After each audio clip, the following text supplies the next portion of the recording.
been a while since we've seen our friend Marcia Crowley here, our economist specialist. Good to see you again, Marcia. Good to see you, Ray. And yes, as you can tell, we are all dressed up in green. We've got our St. Patrick's Day theme going on. Marcia was saying how she was trying to come up with something creative this month, and we've never done a St. Patrick's Day. We never have. So this is the first, so tell us what we have. From the looks of it, it looks like we have our normal St. Patrick's Day recipes. We do, but you know, it's amazing we've never done St. Patrick's Day. No. There's 2 cities in the United States where St. Patrick's Day is a legal holiday. Let me guess, one is Savannah? Savannah. The other one is Boston. That's interesting. Okay, that is interesting. I've never been down to Savannah for, oh my for the goodness. celebration down there. You need to. Yes. All right, so we're doing traditional corned beef and cabbage, Okay. and I personally think people are a little intimidated to cook a corned beef, but nothing could be easier. You buy the corned beef, obviously, and it's prepackaged, and you basically empty the corned beef. There are different ways to cook it, but I cook mine in a crock pot. In a crock pot along with the juice, which is the brine, and usually it's a tough cut of meat, so you've got to cook it for a while. Do you cook it over a Blarney stone? Yes. You empty in the seasoning pack that comes with it. Nice, okay. And then I'm adding water here, but if I were at home, I would add beer. Okay. Is it Irish spring water? Yes, it's Irish spring water. But USDA has just come out with a study that alcohol never completely cooks out of food. So if you are opposed to that or have a problem or whatever, use water. Use water, Okay. yeah, or apple juice. So that's all there is to that. Put it on the lid on it, and you're going to simmer it for 8 to 10 hours until it's tender. Now, I do have to say, of course, even though the last name D'Alessio, I do come from a family of Irishmen, and they would rather prefer their beer, with yes. Hey, everybody's Irish on St. Patrick's Day, right? When this is almost done, or when it is done, you would lift the lid and add cabbage wedges. Cabbage wedges, yes. okay. But I cook the potatoes separately in the oven myself.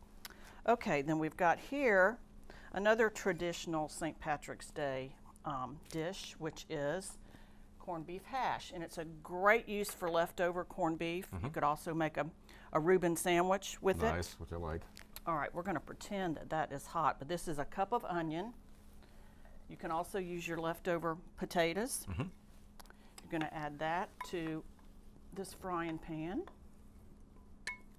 And like I said, that should be hotter if you were doing this at home.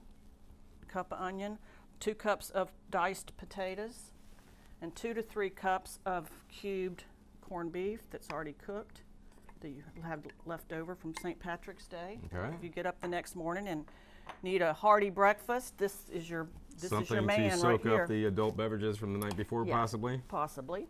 So you're just going to saute this probably for 2 to 3 minutes. Okay. And then you're going to turn it to medium, but we're going to leave it on high, so it's and you are going to pat it down in the frying pan, and you're just going to let the bottom kind of become crusty. Okay. And you would serve this traditionally with poached eggs, All right. which a lot of people love, but this is a really good way to use leftovers. And like I said, the corned beef is a really tough cut of meat, so you need to cook it for a while, whether it's in a crock pot or you simmer it in a Dutch oven for several hours until it's tender. Right, and here we have the breakfast. This is the corned beef hash, as you were mentioning, with the little nice poached egg on top. And what kind of rolls are those that have Those are some Chef Holly made for us. Very nice. Yeah, very nice. They especially look for scrumptious. the show. So there is your corned beef hash with the, that would be a poached egg. It's a poached egg. Poached egg on top. See, I'm learning. You're learning. I'm learning. And then over here we have The corned beef also, I forgot to mention, what I do is I make a glaze once it's done. Okay. Equal parts of brown sugar and spicy brown mustard, and you just glaze the top of that corned beef when it's done, put it in the oven and let it bake for a few more minutes. Whoops.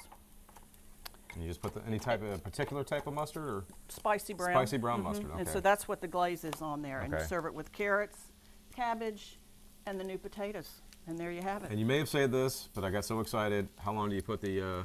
That's actually in your crock pot. Yep. And then the potatoes. I mean, do you cook all those separately, or? You would cook it all separately. Separately. Yes. Okay. Yes, but you would put the corned beef back in the oven for maybe 5-10 minutes with the glaze over it, just to But what do I know? That's why every month I go online to gfb.org/recipes. How about that for a transition? Very good. Yeah, folks, again, you can go online, find all these recipes on gfb.org/recipes.